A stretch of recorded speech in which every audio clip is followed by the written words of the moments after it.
Welcome to the Quiet Warrior Show, where we help top leaders find their pathway to incredible success and a lifetime of happiness. Here is your host, Tom Dutta, the Quiet Warrior.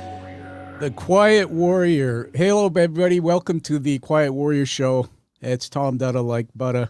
I'm your host, and man, I got to tell you that I very rarely timestamp a show by what's going on in the world, but did you look at the news the other day? I mean, it's October the 11th. I mean, just so you know, we just had our Thanksgiving here in Canada. I'm on the West Coast, Vancouver, British Columbia. And this thing with Israel, it just blew my mind. And so we have a great guest on today. We'll be talking about a lot of things. Storytelling is the narrative behind this show, and this man's a master. But I woke up today, and as I was in the green room, I put on a little makeup and just to make myself look pretty.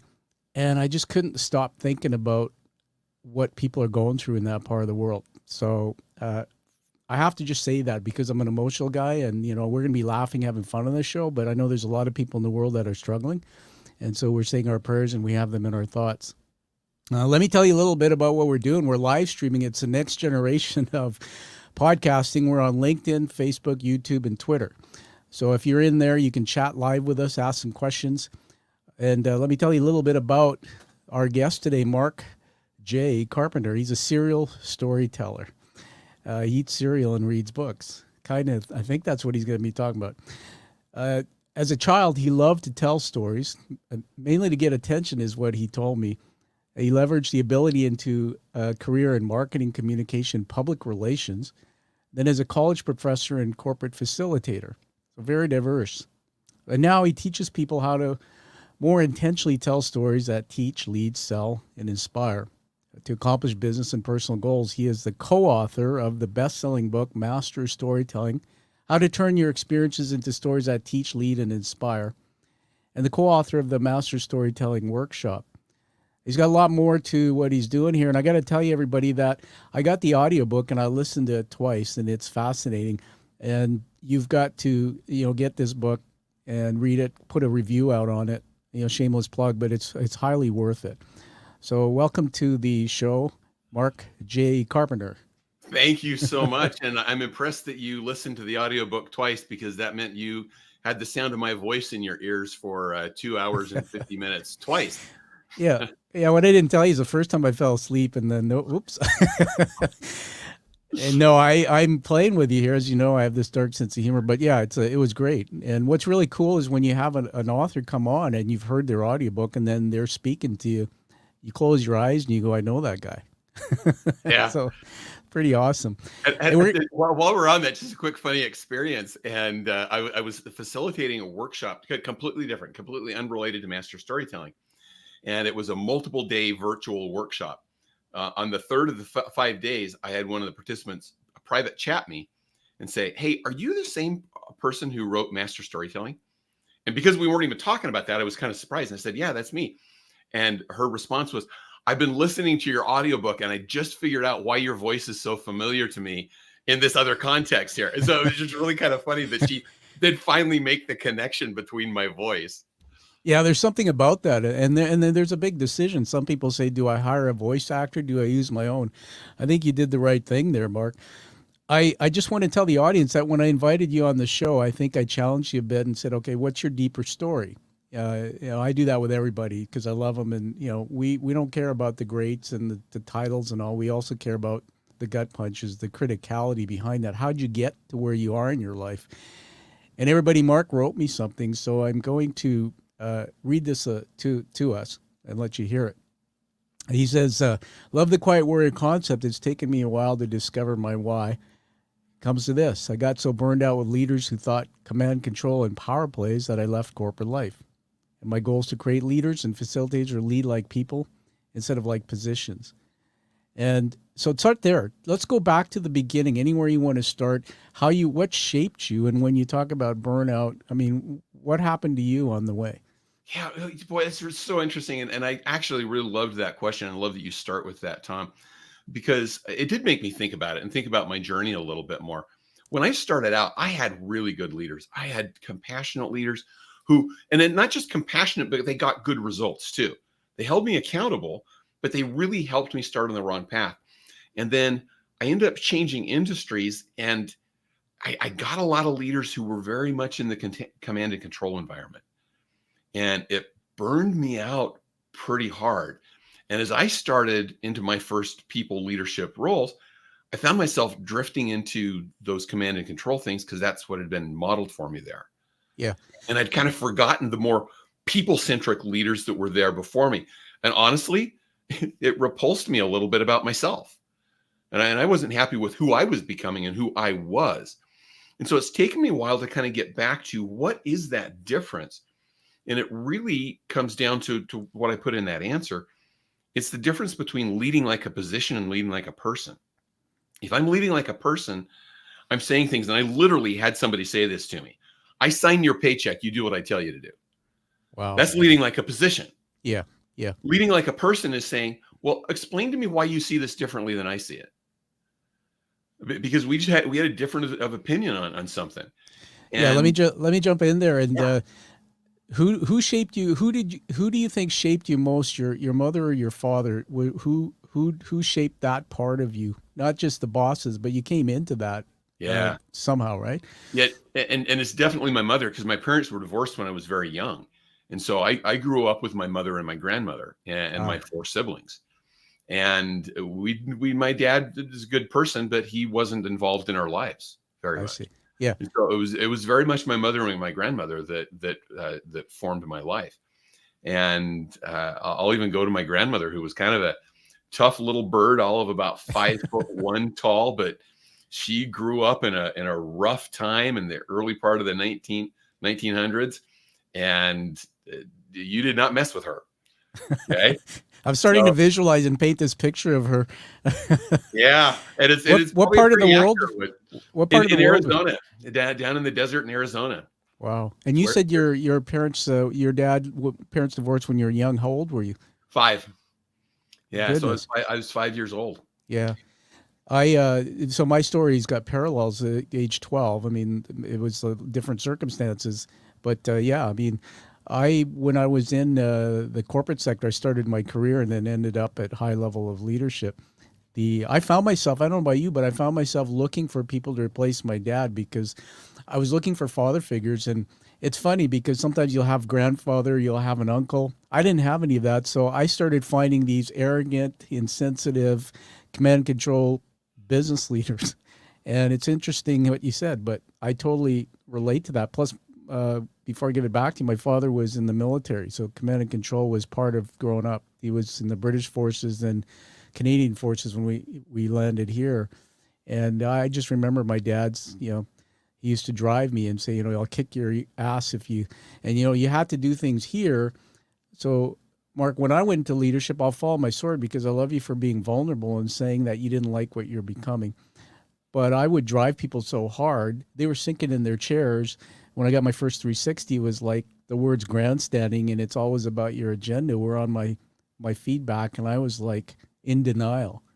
Yeah. And I went on that long journey, over about 20 years of my career to unravel that. So take it back and take us from that point in the story where, okay, here you are, your parents, age 5, you're finding your way in the world, and then you get into this command and control type of environment in your career. Yeah. What changed at that point? What was the moment? And I'll even go to some parallels that you were talking about in terms of, the leaders that I worked with. Because I grew up with my mom and my grandma, I didn't know how to deal with men in leadership positions, basically. Yeah. I was always, as a middle child, I was a people pleaser. And so I was always trying to make people happy. And so when I got that command and control type of thing, my trigger is I'm not making people happy. And I would just try to fall in line. But then I found myself not being true to myself. And that's, I think, where I started becoming more and more miserable. And I realized that part of what it was, and this has been a more recent epiphany, as I look back, part of the reason that happens is we set up new people leaders to lead that way. Because think about who gets promoted to lead a team. When they become a first-time people leader, who gets promoted? It's the highest performer on the team or the person that's been there the longest, right? Now, are those necessarily the best people to lead other people? No. Well, Maybe, you maybe don't not. know, maybe, right? Yeah, Yeah. it's a total crapshoot as Yeah. to whether they've got the skills to do it, Yeah. because they've got all these position skills. But then think about how we develop them as new people leaders. We say, great, congratulations. Here are the car keys to your leadership car. Hit the super freeway. Good luck. Don't crash. And we tell them, here's how to run your budget. Here's how to set agendas for your meeting. Here's how to do all these process things. And we give them position skills. But what do we not give them? People skills. We don't give them the people skills to listen effectively, to communicate clearly, and articulate things in a way that people understand it, or to even recognize people for the good work that they're doing. And those are critical people skills that I think that we skip as we bring on first-time leaders.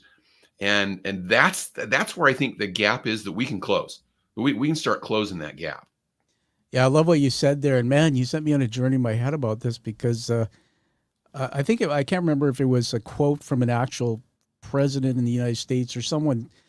I don't even know, fact check it if you want, but something like the world. I believe the world's like run by C students, something like that.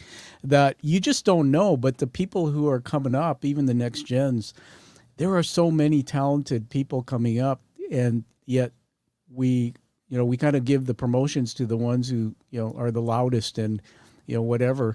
And I want to add another layer and see what you think about this. But you take a guy like me who came from a world of maltreatment in my childhood, and many of my followers know my work. My brain wasn't developed. So through neuroscience, the stress system in my brain was developed differently. So I go into the real world, and at 31, I became my first CEO role.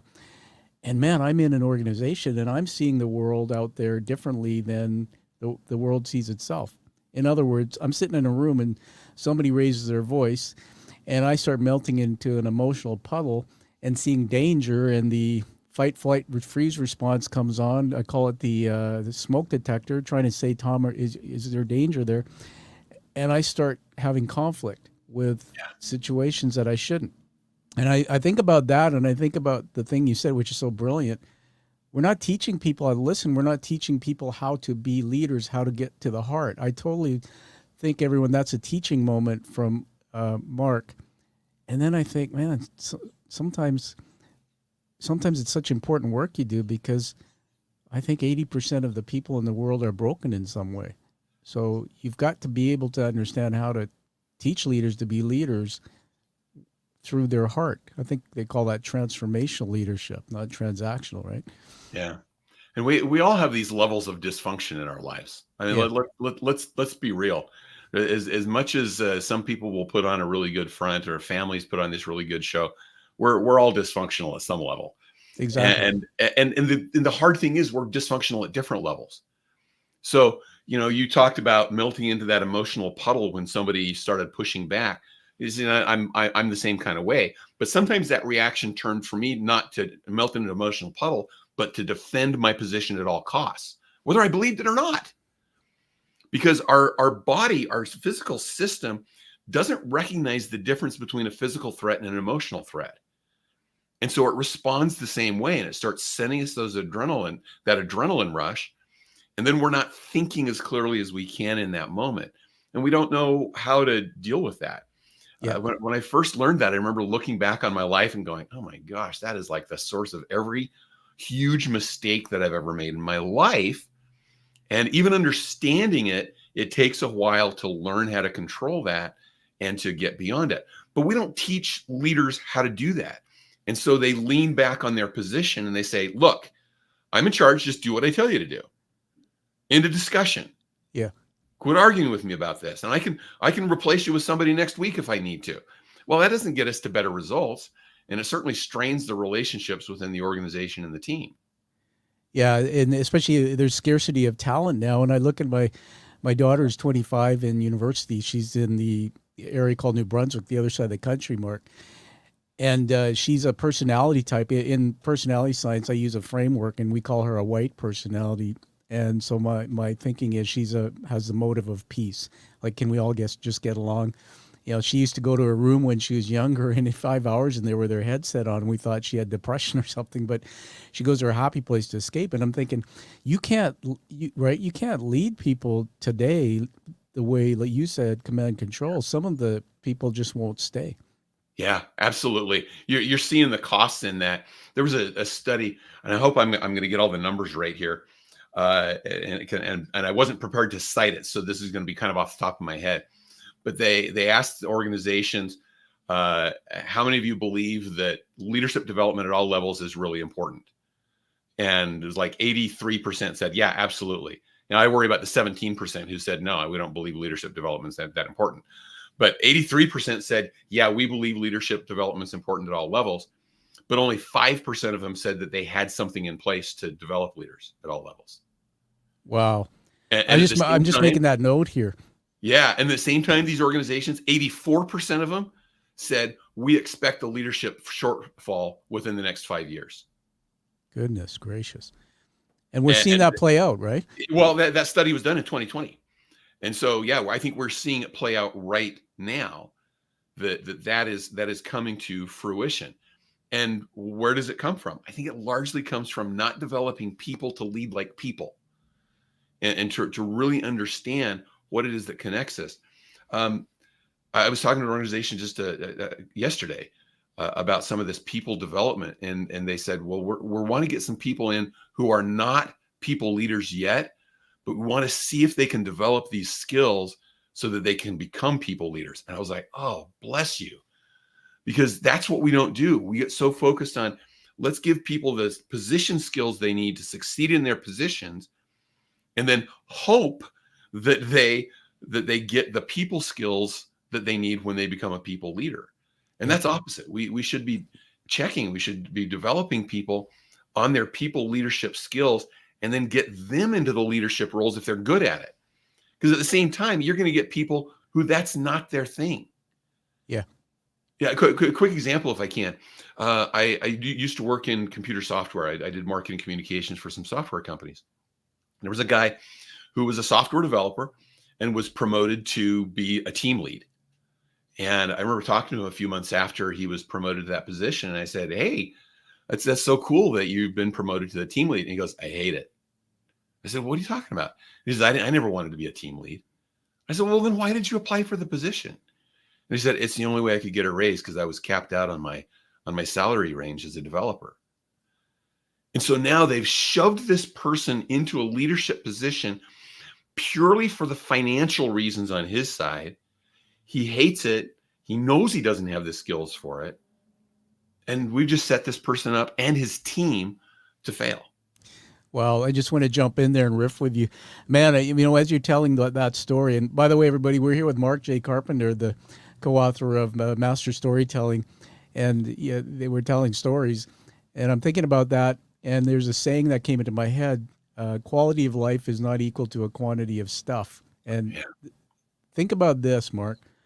And I know a lot of guys, because of my executive coaching work, that when I became that high-level leader, I had and the paycheck kept getting bigger and bigger. And I said this in a talk I gave. I said that I was a success, I was a success chaser. And really, every time I got a bigger paycheck, guess what? We had to renovate the kitchen. We had to buy another place at the lake. I had to have a nicer car. And when I had my brain injury in 2018, everything crumbled around me. And today, I live with what I need, not what I want.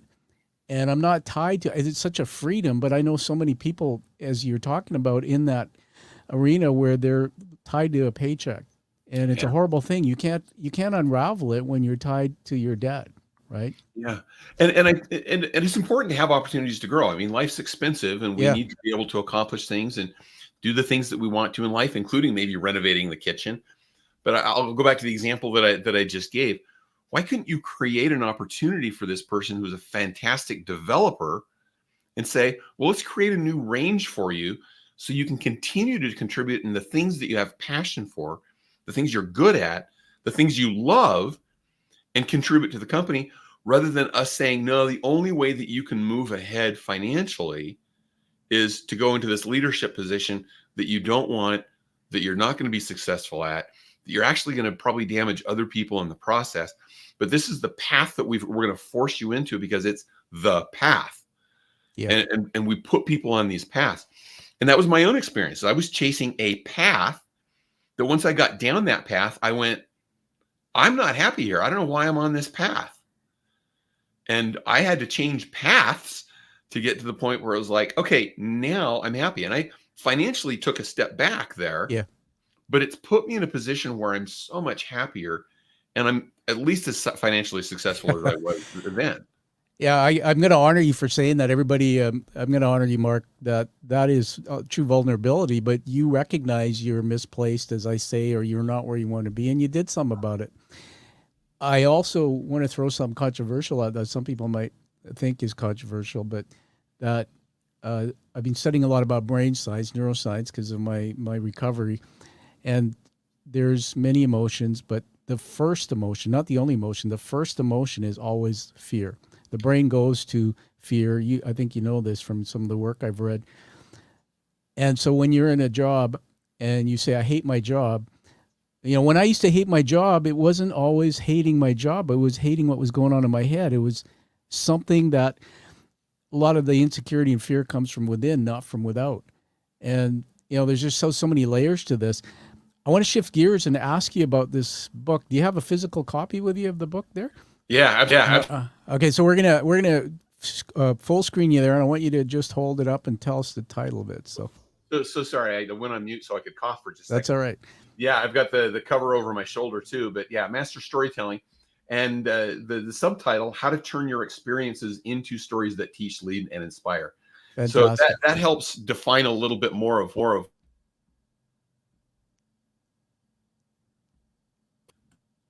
It's not how you're going to write the next epic novel or anything like that. I'm glad you mentioned the big book back there, because I was looking at it going, what's that thing hanging off his ear there? it's starting to curious, and so we're going to do something fun here. Are you okay with this? So just hold on. We are live, so this will be edited and made nice, but just stand by. I want to bring something on the screen to share with you, and hold on a sec there, Mark. Tell us, by the way, what the J stands for and how long it took you to read the book. Just riff at us for a minute while I get this set up. Yeah, so the J is probably the most second common J name, because anytime I ask people to guess what the J is, they usually get it on the second guess. It's James. Oh, really? Yep. They usually go John first and then James. Okay. But that's where the J is. That's a family name that's carried down as middle names through some generations. All so right.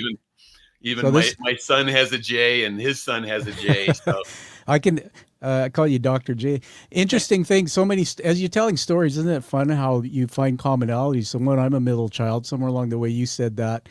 Yeah, we're talking about middle names. Get this. My parents had the wisdom, and in Canada we love hockey. I would never be a hockey player. I had too many letters. Tom Dutta is a simple thing. But on my birth certificate, it says Thomas Ashok Harold Dutta. Ashok was my dad's name, who passed away. Love my dad in 18. But what was Harold? It was the doctor that delivered me.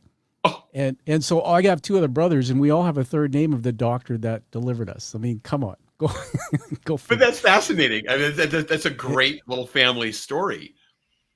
Oh, well, thank you. Now I'm going to replay this back to my parents and apologize, because somebody actually thought it was fascinating. All right, what we have on screen here, and we're going to have some fun, the Audible. If you've ever heard yourself being read to, we're going to listen to a couple minutes of this. So you ready for this? Okay. I'll just go to my controls here. And tell us about Daryl Harmon while I'm setting this up again, too. Yeah, so Daryl and I met as I kind of transitioned my career into facilitation, and we facilitated a lot together. And we, storytelling was a big part of what we did. The book came about because I at one point said to my wife, I feel like I need to write a book, but I don't know what it is. And she was the one that nudged me to, you got to tell people how you just take these everyday life experiences and turn them into stories. And I didn't think that was a thing, because that's just something I do. That's right. You're good at it. You're good at it. And she nudged me that way. And then as I started kind of down that process, I started talking to my friend Daryl about it. And Daryl was at a That's place cool. where he was kind of in between things. Yeah. And I said, well, let's write it together. And I so that's I how love we it. ended up doing it together. Yeah, and in the book, I like how it's structured, everyone, and I also like the fact that there's a cool little thing up front where they say that the book was written, but it, like some authors will say, I'll do this chapter, I'll do that, but it's ubiquitous. I mean, it's like you guys collaborated, and you don't know who's who. So I think it's a great piece of work. Let's just listen for a couple minutes. I found this piece that I found fascinating. We'll get you to talk about it. Just give me a thumbs up if you hear the sound once it started. He felt that storytelling was the key to making 60 Minutes work successfully. He was no doubt right. The power in stories. So what is it about stories that captivates us? Several things come into play that help stories grab us by the ears and minds and hearts and make us listen, learn, and feel. In brief, stories are how we think. They're how we experience life. They're natural to us. Anecdotes combine colorful snippets of real life bathed in irresistible emotions. Neuroeconomist Dr. Paul Zak has studied the brain chemistry involved with stories and has found that they trigger the release of certain chemicals in our brain. Specifically, oxytocin and cortisol levels are elevated when we're enraptured by a story. Oxytocin increases our empathy and feelings of emotional safety. It's what Zak calls the trust hormone. It tells us that it's safe to approach a person or enter a story. Let's just pause it there and get you to talk to us. I think there's some magic in that piece about these chemicals. I don't think too many people understand the power of storytelling and how you can hack the brain. Talk to us about that. Yeah, well, and I'll go back a step before that too. Sure. In that comment about stories are how we connect with each other. If you think about the history of mankind, and I'm old, I'm not that old, but to go all the way back to the history of mankind, but this is how we connected with each other. You meet somebody out in the savannah with your family, and it's like, okay, friend or foe. Well, it's how we communicate with each other that we're going to be able to establish that trust and whether we can work together. This was survival skills for us, was to be able to relate to and connect to other people. And then more recently, Dr. Zak and others have done some great research around what's happening in our brains that make that happen. So when you hear a well-told story, one of the first things that it triggers in you is this increase of oxytocin. And Tom, this has happened to us over and over and over again in our time together. We talked about how we're middle children, how our fathers died when we were younger. These are things that we can relate to each other. And all of a sudden, because of that relatability, we trust each other more. Yeah. It's an automatic thing that happens. And it happens because of the increase of oxytocin that we get in our brains. Amazing. I'm going to keep going with the clip, but something you said, imagine back then when there was no internet and you meet somebody in the middle of whatever, and they want to know, how do I get to the local pharmacy? So you're telling a story. Hey, you go down that street and, there's this little post. It looks like that. So you're starting to write, like, beginning of time, no typewriters, things like that. We communicate with stories. We'll get you to talk about this when I give it back to you after the next part of the clip.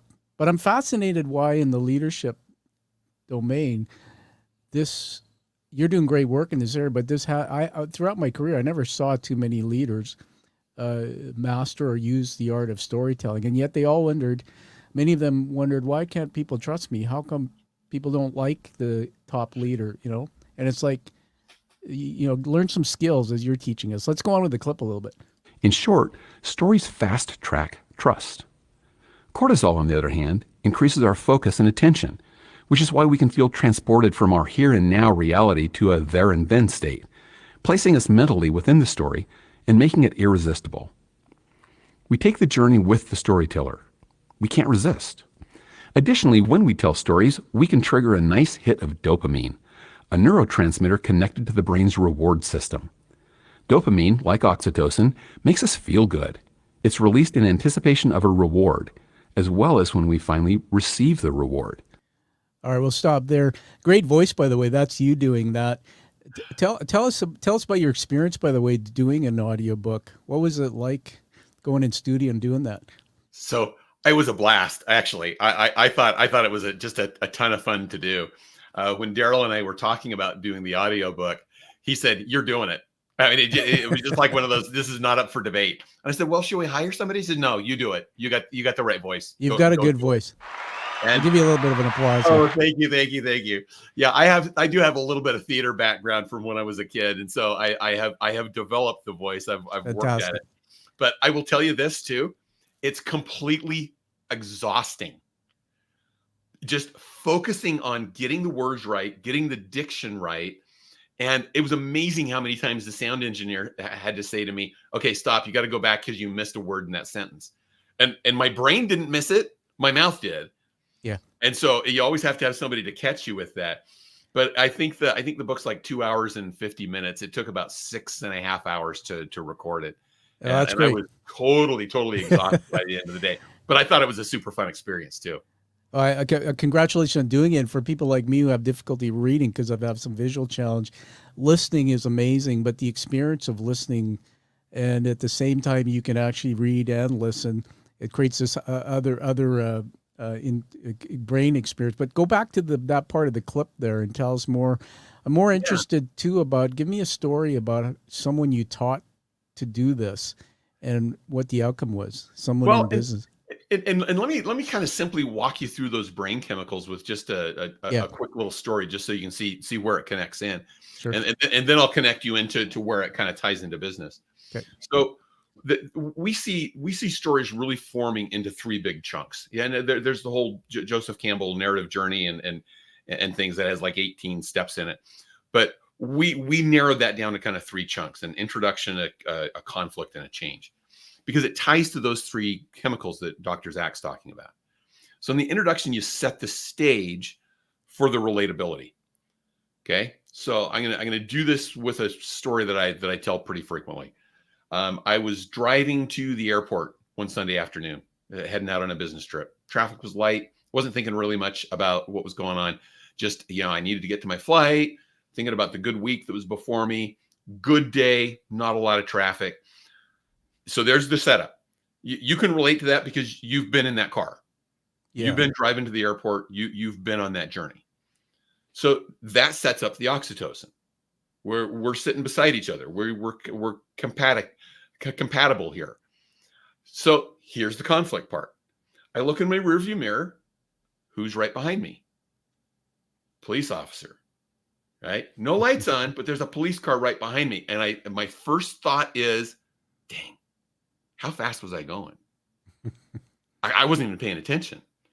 And then of course I go to the next thought, which is crap. He's going to pull me over. He's going to give me a ticket. He's going to ruin my day. He's going to make me late for my flight. And I wasn't even going as fast as other people.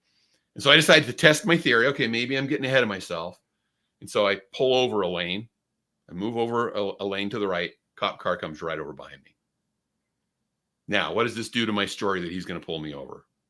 Just builds on it. So you can feel a little conflict building here, right? Yeah. And this is where your cortisol kicks in just a little bit, because your brain automatically is going, what's actually going to happen? Yeah. You want to know the conclusion. And so that's where the cortisol starts building in. So I'm building this up in my head. I got my speech to give to the police officer about why he shouldn't give me a ticket. I take the exit that goes to the freeway and it splits. One goes to the freeway, one goes to one freeway and one goes to the airport. We get off. I head off to the freeway. He just heads off. I head to the airport. He heads off onto the other freeway. He wasn't even coming after me at all. And I'm sitting there going, holy crap, I just worked myself up over nothing. Yeah. And I did it completely to myself. So here's the change. You see where the dopamine now kicks in? Yeah. And all of a sudden you have that satisfactory ending of, yeah, dang, I've done that before. Yeah. How could I stop doing that in the future? So the change is where the lesson comes into the story and it makes that connection. And so I almost guarantee as you listen to this, the next time you get in one of those modes where you start running away with this ugly thought in your head, you'll start thinking, this is kind of like Mark when he was driving to the airport. That's right.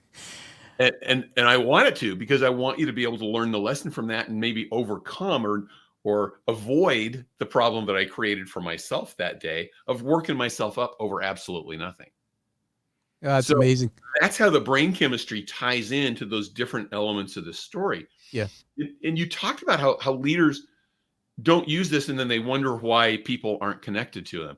Well, they think that they're going to build credibility and the strength of their leaderships by sharing data and information and facts and figures. And I worked with a leadership team at a bank who was totally into that mode. And I taught them how to tell stories, and I taught them to tell the stories about how their people are contributing to the top line goals of the organization. And when they started doing that, all of a sudden they started collaborating with each other across functions better. And they'd start meetings with, let me tell you the story of why we're here today and what we're really trying to accomplish. And people were engaged immediately in it rather than checking out and looking at their clocks and wondering when they could get out of the room. Totally. It is amazing that we think that data and charts and facts and figures, as important as they are, because I think it's still important to have data and information, but they don't connect us as people, and they don't help people remember. Stories help people remember. It's very interesting. And there's, would it be fair to say that there's some people, I mean, you're good at it, telling the story. Empathy is a big part of this. There's some people that are not as emotion based, and they have difficulty telling stories or sharing emotion. It's very interesting because everybody, we're with Mark J. Carpenter, is talking about his book, Master Storytelling. Mark, hold it up again so we can see that. All right, I'm going to make a shout out here, everyone, thanks, Mark. Everybody, I want you to get this book, but authors are known when you read their books, and post a review on Amazon, on Goodreads. I'm going to give you a review for the book. We'll get that up there. What's interesting about stories is that when you tell them, I always say this on my show, like I'm telling you now, I say my mind's going in 1,000 directions. When you started telling that story about the police officer in your rear view, it's like, man, I had multiple versions of that story that were just evoked. Now, I like how you're talking about the brain chemicals. So everyone, you know me, that I've been studying neuroscience quite a bit. And cortisol I thought was a bad thing. But cortisol, correct me if I'm wrong, Mark, but cortisol actually just creates you in this heightened sense of alert.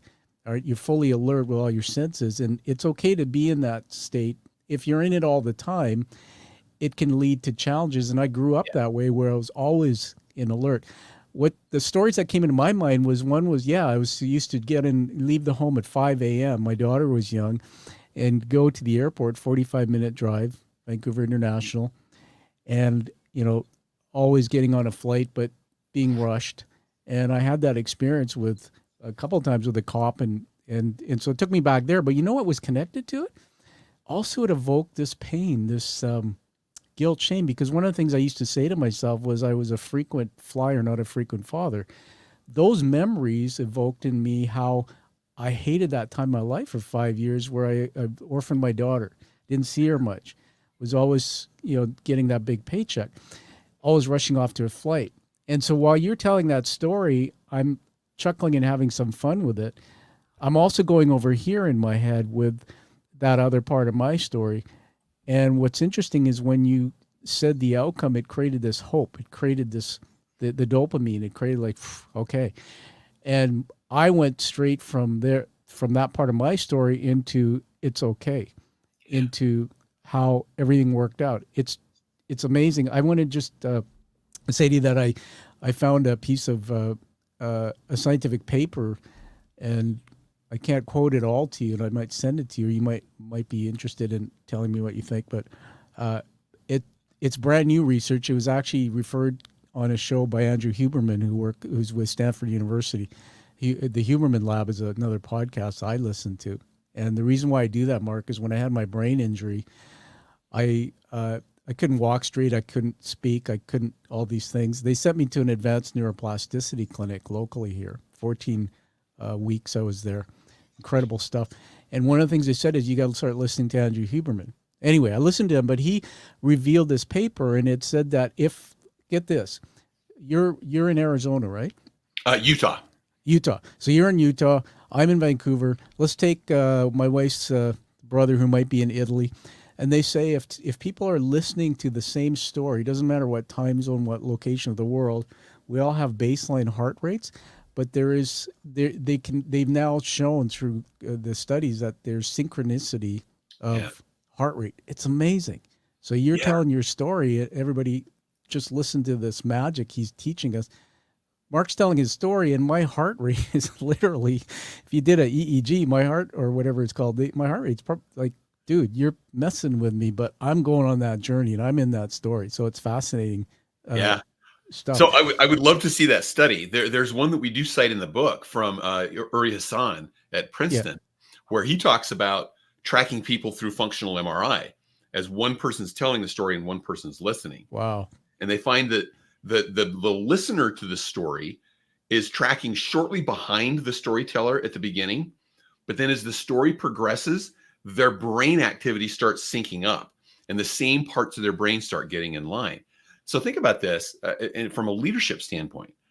If you want people to be in sync with you, story is one way to do that. You talked about the heart rate in sync, but also our brain waves kind of being in sync there. And before we get too far away from it, I want to go back to your comment about cortisol, because you're spot on. Cortisol in small amounts is a good thing. It heightens our attention. It increases our focus. You get too much cortisol, and it's what you were talking about experiencing as a child. It's distracting and it's destructive physiologically to us. So don't build too much stress in your story.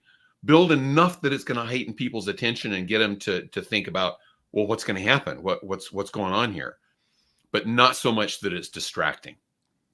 That's fascinating. Everybody, a teaching moment here from Mark on cortisol. And I go back to what you said about leaders. Imagine you're in a room and the company's having difficulty and you're the leader talking to people about, we've got to be taking a different direction. You realize, or maybe you don't, but your room is full of people who are in fear. There's a lack of certainty. Their lives are in a mess maybe, but they're feeling the stress in the company.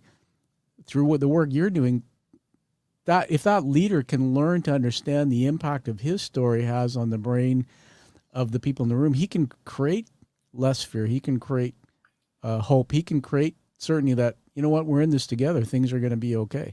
Yeah. And I love that one of your takeaways from the end of that story I told about driving to the airport was that you had some hope at the end. This is what we want to be able to instill as leaders. Let's instill some hope. This it goes back to what we were talking about at the beginning. This is leading like people. What is a leader's job? It is to help get the best out of their people. It's not to do their position. And that's another shift that comes from transitioning between being an individual contributor to a leader. Is I'm no longer focusing on doing my job. I'm focusing on helping other people be successful in their jobs. And so if you as a leader can find ways to instill hope and learning and the right behaviors in people, then that's success as a leader. It's not just doing the job. I'll go back and keep going back to this example of the software developer. He found that when things got stressful and when people would come to him with problems, he'd say, okay, fine. Just tell me where you are in that. I'll write the code. He would revert back to doing the position things. And that's what he thought was being helpful. But he wasn't developing his people in the process of doing that. He was going back into that position mode. So it's our job as leaders. People is our job as leaders. And it's helping them to be successful. I know you do public speaking, and I love watching speakers who tell stories. And the same with TED Talk. There's so many who they'll stand on stage, give facts and figures. And then there's others who get it. And there, some of the books by the CEO of TED even talk about why should you use storytelling.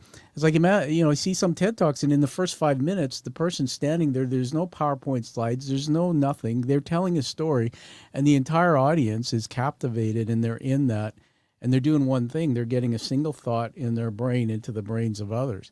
Yeah. And I had that experience myself personally in 2020, and that's where reading your book just hit me again. It's like, if somebody can stand on a stage and tell a story and get 1,000 people in an audience aligned to them, if only there could be somebody out there teaching business people how to do that. And that's where I honor your work so much. Let's shift gears here, and we're going to do something fun. We've got somebody here who's a fan. I'm going to put it up on the screen there. We're actually getting people chiming in. This is from Suma and Kari. In the context of what Mark was speaking about people bring in sync, I recall reading a part on that in Lisa Feldman Barrett's book, 7.5 Lessons About Our Brain. And, then he's like, that was just a typo, just a clarification. I want to say thanks to Sumat for that. I think he's in India, actually. And the power of even storytelling, here we are, we have somebody, I believe, in another part of the world listening in, and Mark's evoking with his thoughts somebody else's thoughts, and they're sharing it. Just powerful. If you're on the live stream, everybody, please put a comment in the chat. Mark, I want to take you on another journey for 5 minutes or 7 minutes, and this is something new, a new segment. So are you willing to play a little bit? Let's go with it. Right. I'm having a blast so far, so let's have some more fun, Tom. All right, man. I'm having a blast too. So although I'm sure parts of the world aren't having a blast right now. So this is called Plato's Garden. So I'm going to share with you a PowerPoint slide, and then we're going to set this up. And I'm going to do a little bit of funky music here and there. We're going to make this all look good. And I explain it to you once I get it up. So just stand by there. And I'm just going to put it on the screen. So I'm clicking a button. It says add to the stage. There it is, the beautiful book again, and that's the 3D image. I love that image. So you got to get the book, everybody, and give it a read review. All right, this is an image of Plato's Garden. So Mark, just hold on. I'm going to put something on my iPad in the background here. So I got to change my slide. So you see my TV in the back there. It has the same image. So we're just going to set this up for a minute. And I'm going to play a quick jingle, okay? And then I'm going to explain it. So maybe I'll do this.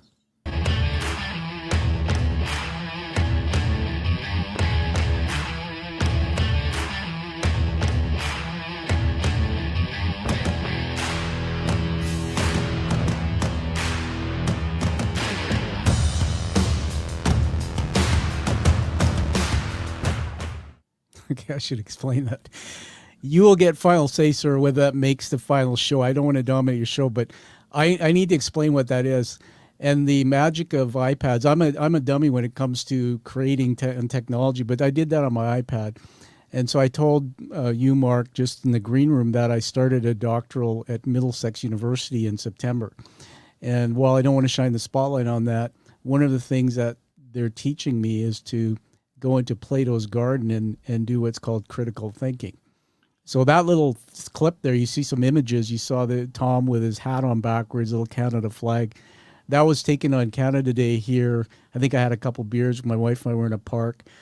There was one at the end where there was a picture of, it looks like a painting.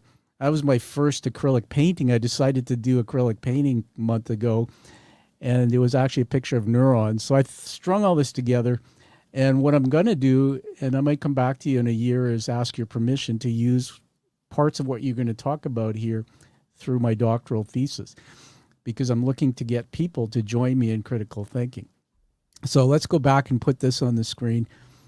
And so that's you see Plato and Aristotle there in the garden, right? And what was fascinating is that Plato's garden was actually just outside of Greece, so you can do the research on it. But he's an Athenian philosopher. We're on the screen here, everyone. During the classical period in ancient Greece, and the Platonist school of thought in the academy, and academy coming from the word academia, from the character I can't say it. I can't say it properly, but academus, I think. This was the first institution of higher learning in the Western world. Now, the second line there on the screen, I wrote the words criticality, knowing, being, and doing. And so what they're having me do in my doctoral is learn to focus on knowing and doing versus being. So we're always being in the world. We're being. And what I'm understanding, and my professor told me, is that business people don't do this very well. Business people think fast. They don't always ask the deep questions. They don't always look at what's behind, the threads behind things, and the knowledge. They don't look transdisciplinary across other disciplines to learn. So in other words, if you're in healthcare and you want to create a better experience for your customer, you go to other healthcare institutions, but why don't you go to the cruise ship industry and talk to people on the deck who are having a great experience? So this whole criticality and critical thinking is something that's deep and new to me. And as Professor Kate told me, that business people are, it's like 2 + 2 = 5. They don't do this very well. So now that I've set that up, I have a slide here, and I'm going to read the first part, and then I'm going to ask you to read the number one. So we're explore. What we're going to do is explore these three levels of influence. One's called macro, meso, and micro.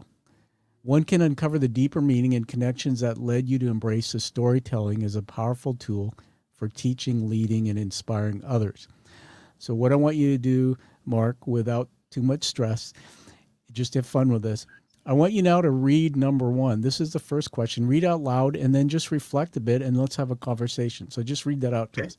All right, you're jacking up my cortisol a little bit here because I'm not sure what's going on. No, here, just tying back to what we talked about before. Okay, on macro, at a broader societal or global scale, what significant shifts or events were happening when you made the transition from the business sector to becoming a storytelling advocate?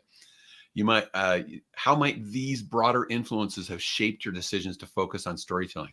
Yeah, so on that macro level, I would say there were economic things that were going on. This was mid 2000s. So like 2005, 2006 was when I was starting to make this transition.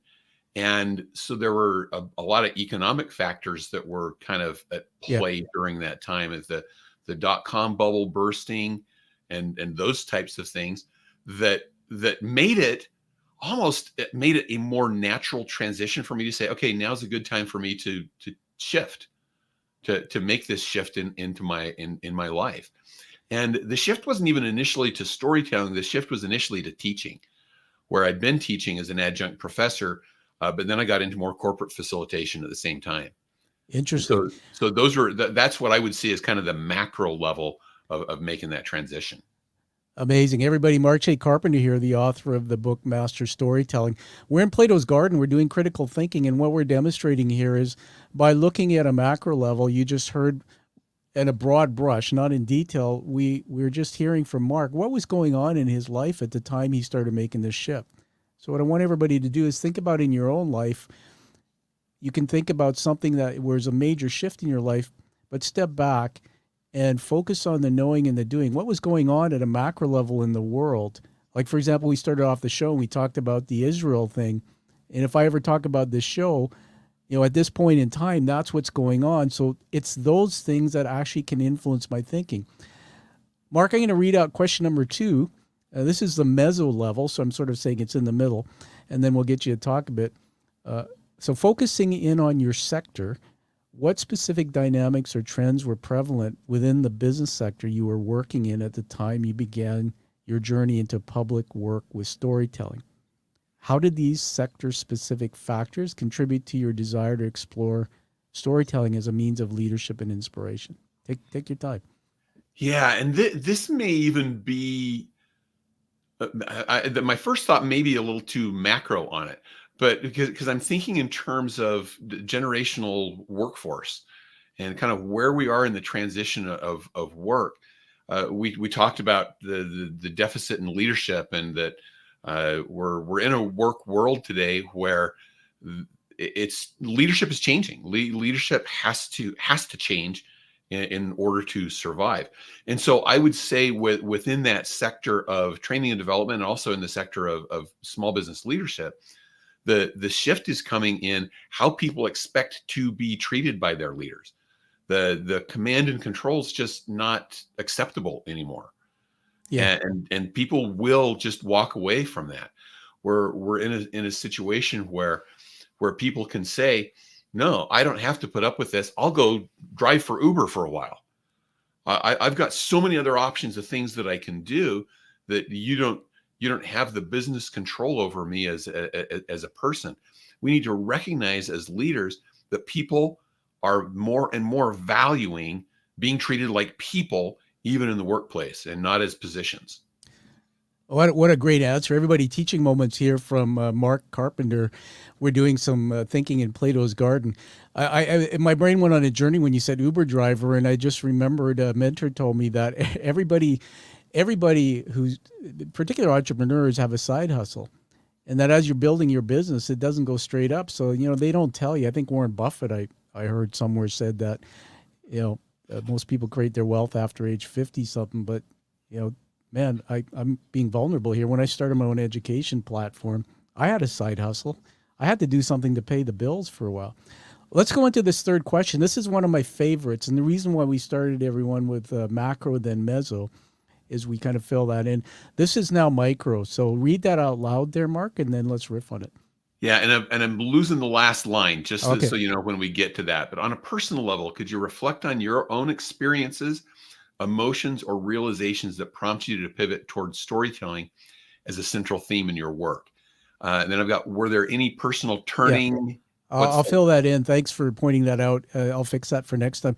Personal turning points personally for you that led you there. And I think you've talked about some of that. Yeah, I actually did. It's funny. The first thing that came to my mind was pointing back to that experience I had with my wife, where she said, "You need to teach people how you do this." And honestly, my initial reaction was resistance. It was, "Oh, come on. That's not a thing. That's not a book. That's just something that people do." And she nudged me on a little bit. And the more I started talking to people, the more I realized this is something that I do know how to do. I don't exactly know why. And so part of that personal turning point was getting into the why behind what it was that I was doing and how I was doing it, and finding out that there's a lot of research that backs up what I had somehow naturally picked up along the way. And so I guess the micro level for me was the realization that, yeah, I have a skill set that's going to have value to other people, and that I can help other people with this, and not just help other people with storytelling, but help them to really achieve their goals through leading more like people. That's such a great teaching moment. Everybody come back and just listen to this last part. The thing that came to mind too is when you were talking about the word burnout. And so if I even look deeper into that, this might be fun to talk about in more detail when we have more time with you, Mark. But think about if you just keep going back and back and back, you go, okay, at that moment in time, there's the burnout because of the command control people. But go back if you went back even to childhood or to early years and found the threads, and you said, oh my God, I remember when I was, 18 years old and playing street hockey or whatever, and I was telling this story and it had this impact. You go back and you go, now I understand, just from thinking about this, I understand what that thread from that early part of my life meant. I mean, I think that storytelling has been in you, but this gift, and I think there's a lot more criticality that we can get out of you going.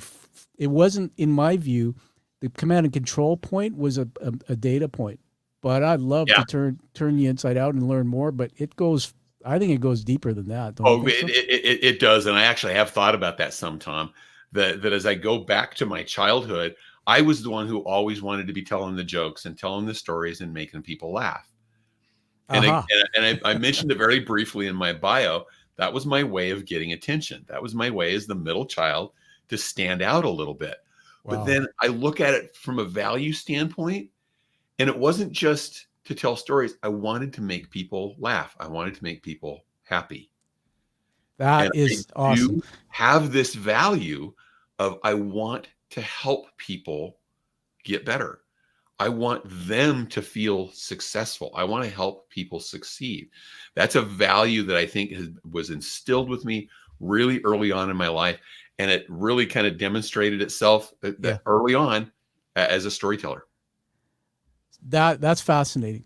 And I just want to finish off with that point that you had said something earlier about you, when we were talking about, I think, doing the book, audiobook, something about, were you a performer, or you said something to me? I can't remember what that was. Yeah, I did some theater in high school. I did some community theater and around that time of my life. All right. So now, and this is my specialty, I'm not perfect at it, but I've done this long enough to start figuring out the hero's journey and the journey. And so I'm starting to learn more about, you want to make people laugh. There's a theater piece. It's those things. And I always say this, Mark, that you're an awesome storyteller. There has to be something deep that's a burning desire behind it all. And I think I just thought of something that helps me on this. If I'm trying to coach or teach a business leader to tell stories, I got to find that burning thing in him that's not about the business.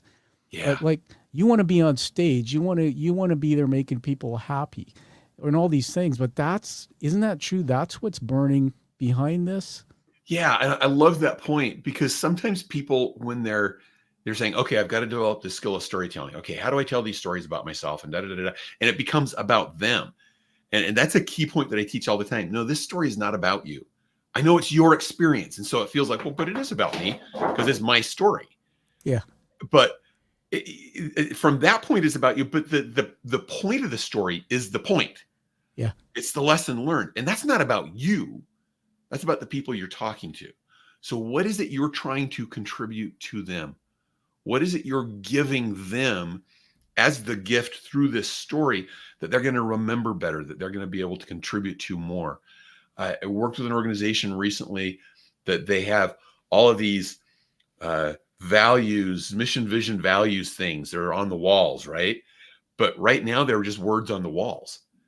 And so I said, Absolutely. tell the story that shows how these words on the wall translate to the behaviors in the halls. Well, how does that connect?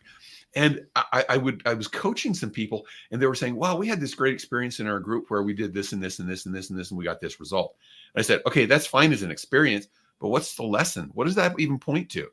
What's the story?" And once people got focused on, "Oh, this is what we take away from that. This is the value that other people can get from it," all of a sudden there was this shift in the way that they told it. And they told it in the form of a story because it was about helping other people in some other way. And that's where the value is going to come in. And that's what's going to strengthen your storytelling, is understanding what your purpose is in doing that. That it's not about you. It's about them. Yeah. That is so powerful, man. I'm just thinking about that. These words on the walls, it so resonates. In the times I've been in business, but also when I went in and started doing training, and you get these words on the wall. People, you ask people privately, what does that mean? You get different stories. Sometimes there's this neon sign flashing on their head that says, "I'm confused." I just want to share with you this, that I have a guy that I know that I actually coach him, but he runs 12 construction companies, comes from India. And so he always talks to his people about family culture. He started, and I think I planted a seed a little bit, but he started telling the story of when he grew up in Punjab, where his father owned a farm, and his father didn't have a lot of money, but his father always had this thing where nobody got left behind. He looked after all the workers. And so he always would tell the employees of this construction group, I this is a family. It's like a family to me. And when he told that story, boom, that everybody got it. Yeah. That's what he means by family. And you know what? Through COVID, he never missed a payroll. He did whatever it took. Dude, that's such a powerful thing that you just told us. Well, and think about that example. I love that example because I think of that in terms of, if nobody gets left behind, and you're talking about construction, that means we all look out for each other in terms of safety too. Yeah. And you don't have to say we have a value of safety. Safety is number one or something like that. If you're all thinking no one gets left behind, you're going, I don't want my coworker to get hurt. And so I'm going to make sure that they're following safety protocols too, just because I care. Not because it's a word on the wall, but because that's who we are as a community. And I guess it's true, right? That if you use a word or you tell something, it's from your own experiences. So what you think of family culture looks like could be completely different. You tell a guy like me that, and I didn't have family, and it was toxic. And it's like, what are you talking about? Teach me what family looks like. Just on another direction here, I started reading the Bible when I had my brain injury. And you know what? It was the Bible that taught me how to love and care and respect people. It wasn't what I learned in a toxic home. Yeah. And so all these people that I met in my life talked about family values, family. It took me up to that point in my life to understand that I don't really even know what that means. What family means. So I really love how you brought that point home there. And explain that. And that's where story also helps, because you can tell your story about what family means, and your friend who grew up in Punjab can tell his story about what family means. Well, although you didn't have the exact same experience, they don't mean the same things to you. You understand each other better now because you've defined that term through the stories, through the experiences that you've had with it. Amazing. And by the way, I can live vicariously through somebody like that now, because it's actually like this craving. I wanted to be feeling what it's like to have a family. And that one more thing I want to tell you, and this is just something personal, that I have a friend who's in palliative, and he's probably 2 weeks left, stage 4 cancer, all this. And I've been going back and forth to the hospital, and he just published his memoir just before all this started. And you know what? I'm sitting beside him, and I said this to Anna. I've never been close to anybody like that. I wasn't close to my father. I didn't have something. So this was the biggest test of me. And you know, when I started going and seeing him, I don't know where it came out of me, man, but I would hold his hand, and I took up my Billy Graham, daily wisdom book, and I would read to him. And my wife was sitting beside me. This was a week ago. And she said, after on the way home, she said, when you read to him, he's staring right in your eyes. And I got all choked up, and I started realizing that I want to go back to the hospital now almost every day and spend time with him. It's because deep inside, this was like what I never had. And it's almost like he's becoming a father to me. Now I know I'm going to lose him, but the power of storytelling goes so deep that here's me who find my way to a complete stranger, and we're sharing stories with each other while he's on his last days. And it's moving me in a way that I never imagined it would. It's changing my life. It's amazing what the stories are. One of the things I tell people all the time is take note of those moments you have emotional reactions to things. Wow. While you're in the middle of this, you may not see exactly what the lesson is that you can help other people through after. But at some point, that lesson is going to pop out to you, and you're going to go, oh, this is how I can share that experience in a way that teaches this lesson to people to help them in a way that's important to them. And so note those moments in the middle of them. Sometimes we don't even know what the lesson is or what we can, how we can use that. But if you take note of those moments, the lesson will come out. The lesson will come out of those emotional reactions that you have. Yeah, listen, as we move to wrap up, I just want to ask you to hold up that book again, because what you just said to us, everybody, Mark J. Carpenter with his book, Master Storytelling, that was in the book, and you just told us that. I just want everybody to know, you said, it's almost like creating a storybook, a bank of little stories. Yeah. I've never thought of that before. It's such a gift you've given us. It's like, because sometimes we have these little moments like that. His name's Hattie, this fellow I'm telling you about, Hattie Abra. And that little moment that passed between us, it's like I totally forgot about it, but it's with you here that it came out. Yeah. I'm going to go write that down now, because somewhere in one of my public talks or my teachings, or maybe the next book I write, it's going to have some meaning. Thank you for that. Pretty amazing. It's really interesting. People will say, well, I don't have any good experiences that I can turn into stories. And it's like, yeah, you do. you just haven't paid attention to them. Yeah. And so take note of those things.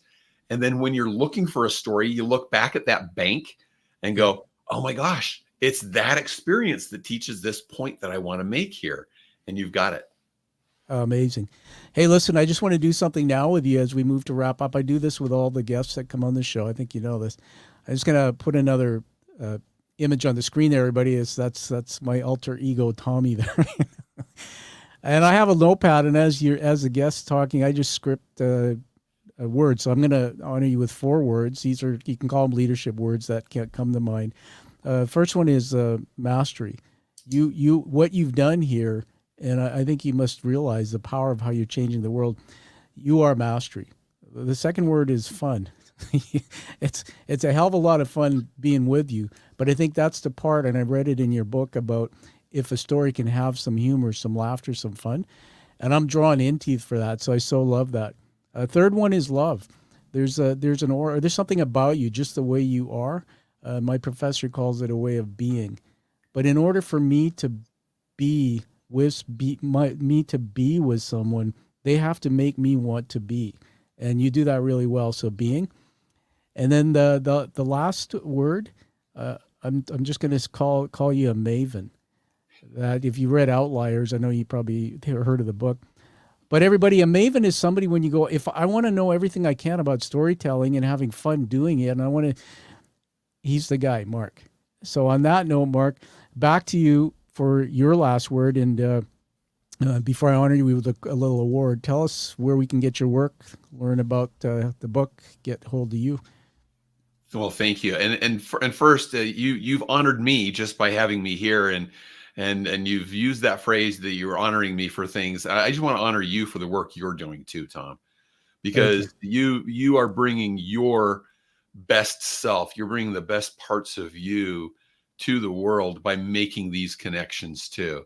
And so I just, I hope everybody, I assume that's why everybody's listening, is because they know who you are, that you do this, but I honor the great work that you're doing. You can always connect with me through the website, master-storytelling.com. It's been scrolling on the screen. Right there, yep. The big thing is you have to have that little dash between master and storytelling to get to the right site. I'm on LinkedIn pretty regularly, and so I'm always happy to connect with people on LinkedIn.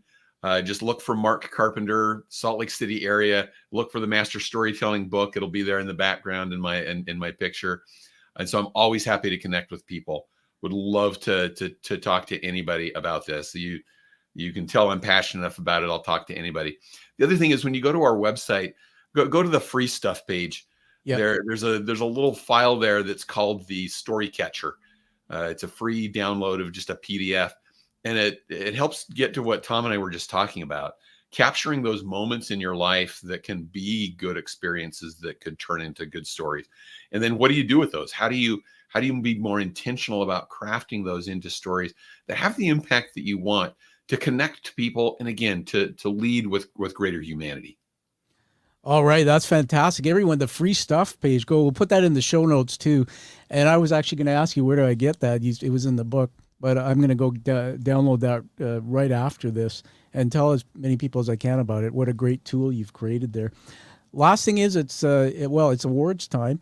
So I'm going to just ask you to focus on my screen for a minute and see in the background there, Mark, on the flat screen, there's an image. Now I usually grab one and I bring it to the screen. So hold on.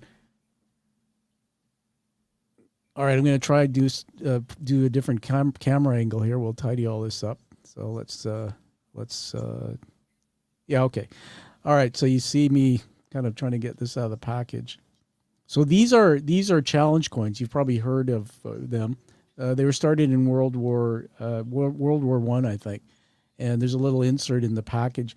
Challenge coins were used by the military or soldiers to commit to each other, community. And they had fun with it. So your kind of thing. They would say, if you didn't have your coin with you, well, you had to buy drinks at the officers club, maybe. My father was in AA for 25 years. They had their own version of coins. Yeah. First responders do. When I started this show in 2000, gosh, I'm dating myself. I think it was 2016.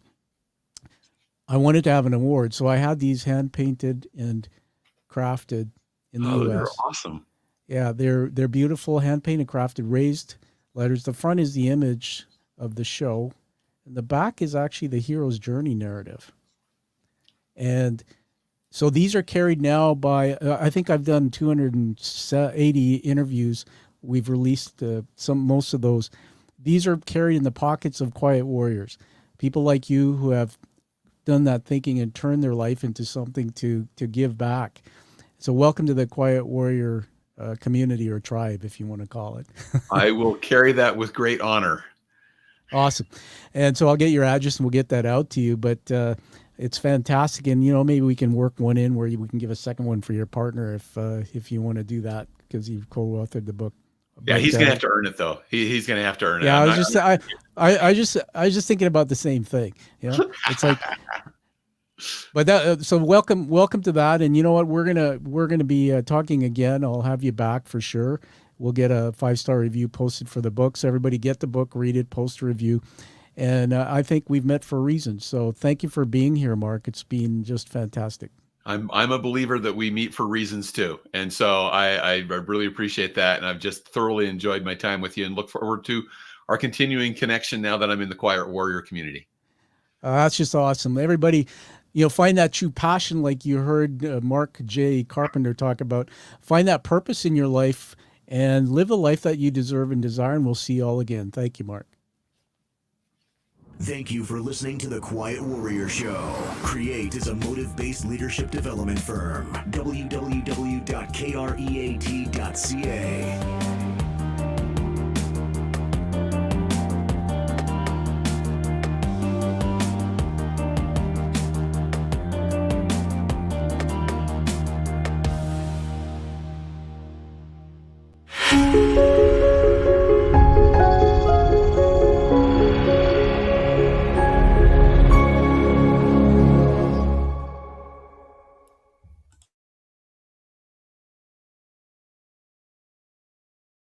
We're just going to take it offline here, ending the stream.